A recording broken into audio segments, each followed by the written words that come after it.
What's up mga bulero? So, na-miss ko to mag-vlog. So, mag-therapy ako, samahan nyo ako, panoorin nyo. So, ang dahilan bakit ako nag-therapy is mamaya sabihin ko sa inyo kung bakit. Tara, samahan nyo ako.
So, ayun yung therapy ko.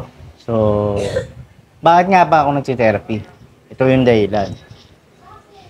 Nung October 27, tinakbo ko sa ospital. So, ang diagnostic ng doktor is na mild stroke ako. So, gusto kong i-share to para sa mga kapwa ko naglalaro ng basketball, sa mga kakilala nyo, o pwede sa mga kaibigan ko. So, sa mga tao na pwedeng maka-encounter na ito. So, na mild stroke ako. So, ang mild stroke, iba't ibang klase yan. Pwedeng kalahati ng katawan mo, totally patay talaga. So, yung sa akin, medyo kahit pa paano, nagagalaw ko naman yung kaliwang paa ko. Pero mahina, nung time na yun, medyo mahina. Ang naapektuhan sa akin ng malala, yung kanang kamay ko. Kasi, dati nung tinakbo ko sa hospital, hindi ko magalaw yung kamay ko. So, kung mapapansin nyo, bulol ako kasi naapektuhan yung bibig ko. So, ayun. So, yung mild stroke, nakuha ko sa yung BP ko nga, mataas. So, hindi porket naglalaro ka ng basketball o physical fit ka, hindi ka pwedeng hindi ka pwedeng dapuan ng mild stroke. So, ang maganda diyan, kailangan mo monitor mo yung ano mo, yung check mo yung ano mo, yung BP mo, siyempre, yung sa katawan mo, cholesterol mo, i-check mo. Maging aware tayo sa mga ganun. So, ayun nga, na maestro ako. Nakuha yun sa pwedeng, yun nga, yung taas ng sa kinakain, sa puyat, pwede rin yun. Kung may bisyo kayo, so, noong time na yun, may bisyo ako eh, naninigarilyo ako eh. Tapos nagpupuyat ako dahil nag-edit ako. So, hindi ko alam. Kala ko hindi ako magkakasakit dahil siyempre nag-basketball ako eh, naglalaro akong basketball eh. Tapos bata pa ako, 38. Kala ko hindi ako magkakaroon ng sakit. So, maging aware kayo. So, kung paano nyo yung lifestyle nyo, kung hindi maganda, o bawasan nyo yung ano nyo, yung mga makakasama sa katawan nyo. So, yun yung therapy ko. Pinanood ko sa inyo. So, pang 5 therapy ko na. Yung pang 5 na yun. So, yung mga therapy ko nung mga nauna, gagawa ko rin ng video. So, kaya hindi ako nakapag-edit dahil yun dito. So, maraming salamat dahil may tumutulong sa akin ng mga kaibigan ko, yung mga tumulong sa akin. So, alam nyo na, financial, tinulungan nila ako. So, in prayer, tinulungan nila ako. So, namimiss ko kasing mag-video or mag-vlog dahil alam mo na, lalo lang ngayon, wala akong nagagawa. Wala akong trabaho ngayon kasi hindi ako makapagtrabaho.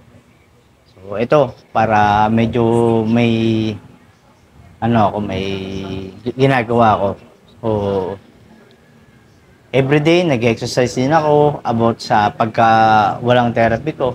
Tapos yung therapy ko, hindi ko schedule ng therapy. So, nag-exercise ako para mabilis yung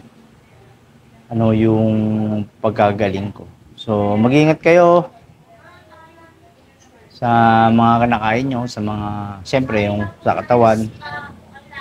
Kailangan din monitor para So, yung kamay ko ngayon, ito yung nagagalaw ko na ngayon, kaya nakapag-vlog na ako, yan. So, yung mga daliri ko, kahit pa paano, nagagalaw ko yung kamay ko. Dati, yung na sinugod ako sa ospital, hindi ko magalaw to, bagsak to. Tapos yung salita ko, hindi maintindihan talaga. May maintindihan ko ng konti, pero sobrang bulol talaga. Pero ngayon, medyo okay na, di ba? Medyo naiintindihan nyo na, kaya nakapag-video na ako, nakapag-vlog na ako. So, ayun, maging aware sana to, yung mga kapwa ko manlalaro ng basketball. So, wala namang may gusto nito. Pero syempre, ayun nga, mas maganda na yung mas maging aware tayo. So, ayun, abangan nyo na lang yung ibang video ko, yung therapy ko, para makita nyo yung iba-iba. Para, kasi merong, pagka nag-improve, syempre, babaguhin na yun. Medyo, yung una, hindi talaga ako nakakahawak.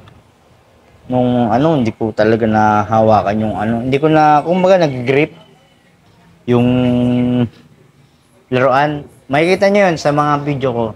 Sa mga unang therapy ko, i-upload ko rin. Tapos, ayun nga, ngayon, nakakahawak na ako kahit paano. Pero, mahirap pa rin. Pero, siyempre, kailangan labanan natin. Huwag tayong susuko. Siyempre, para sa pamilya natin. Tsaka, ayun lang, lagi, dasal. Sana maging tulong to sa mga maging aware. Yung video na to, maging aware yung yung mga tao na mga hindi porket naglalaro tayong basketball, physically fit tayo, hindi tayo pwedeng dapuan ng mild stroke. So, ayun. Sana makatulong to. So, hanggang sa susunod ulit. Peace.